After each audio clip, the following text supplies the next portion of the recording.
విషయంలో మీరు ఎలా చూస్తున్నారు? అంటే ఒకవైపు ఒప్పందాలు, ఇంకోవైపు అదే సమయంలో బెదిరింపు ధోరణిలో మాటలు, దాడులు. శ్రీనివాసరావు గారు. ట్రస్ట్ లేని అగ్రిమెంట్స్ ఎంతకాలం నిలబడతాయి? ఇంటర్నేషనల్ రిలేషన్ లో ట్రస్ట్ కంటే నేషనల్ ఇంట్రెస్ట్ ముఖ్యమైంది.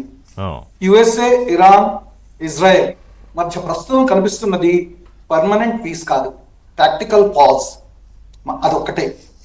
వార్ ఫెటిక్ కారణంగా అన్ని పక్షాలు ప్రస్తుతం డిఎస్కలేషన్ ని కోరుకుంటున్నాయి. సీజ్ ఫైర్ అంటే కాన్ఫ్లిక్ట్ ముగిసిందని కాదు, అది ఒక ఆపరేషనల్ బ్రేక్ మాత్రమే. ఓకే. వెరిఫికేషన్ మెకానిజం లేకుండా ఏ పీస్ డీల్ కూడా దీర్ఘకాలం నిలబడదు. ఇరాన్ న్యూక్లియర్ ప్రోగ్రామ్ సమస్య పరిష్కారం కాకపోతే క్రైసిస్ మళ్ళీ మొదలవుతుంది. హిస్టరీలో చూస్తే మనం మిడిల్ ఈస్ట్ లో చాలా పీస్ అగ్రిమెంట్స్ తాత్కాలికంగానే నిలిచాయి. ట్రస్ట్ కంటే డిటరెన్స్ అనేక సందర్భాల్లో పీస్ ను కాపాడింది. ప్రస్తుతం జరుగుతున్నది పీస్ ప్రాసెస్ కాదు, కాన్ఫ్లిక్ట్ మేనేజ్మెంట్. అందువల్ల దీనిని స్ట్రాటజిక్ పాజ్ గా చూడాలి. అంటే కాన్ఫ్లిక్ట్ మేనేజ్మెంట్ అంటే తాత్కాలికం, మీరు చెప్పిన దాని ప్రకారం డిప్లొమసీ జరుగుతూ ఉంది. ఖతారు, పాకిస్తాన్ వాళ్ళు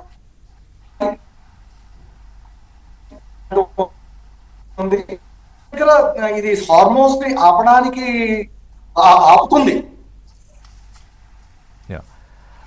అవునండి. ప్లీజ్ కంటిన్యూ అండి. అది ఇరాన్ ఎప్పుడంటే అప్పుడు ఆపవచ్చు.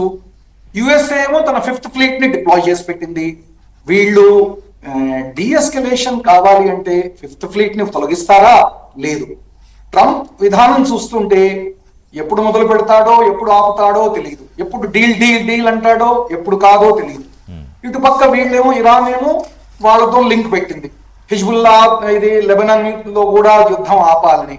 దానికి వీళ్ళు ఒప్పుకోవటం లేదు. ఇజ్రాయెల్ వీళ్ళు పీస్ అనగానే అక్కడ ఇజ్రాయెల్ మీద దాడులు జరుగుతాయి. ఇజ్రాయెల్ ఎయిర్ ఫోర్స్ వెళ్ళి లెబనాన్, సౌత్ లెబనాన్ లో ఇది స్థావరాల్ని ధ్వంసం చేస్తుంది.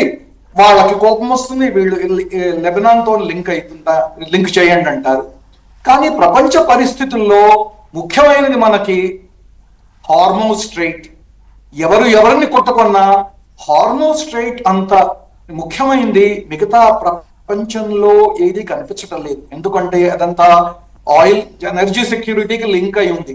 అది ఒక్క US, Iran, middle east, Israel war కాదు.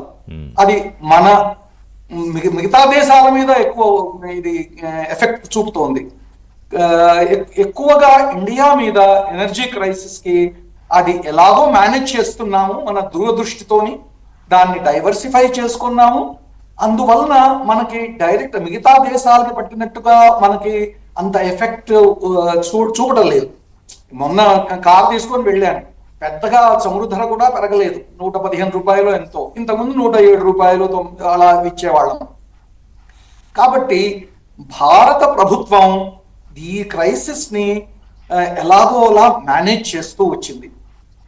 అటువంటప్పుడు వీళ్ళు ఎంతవరకు తీసుకువెళ్తారు?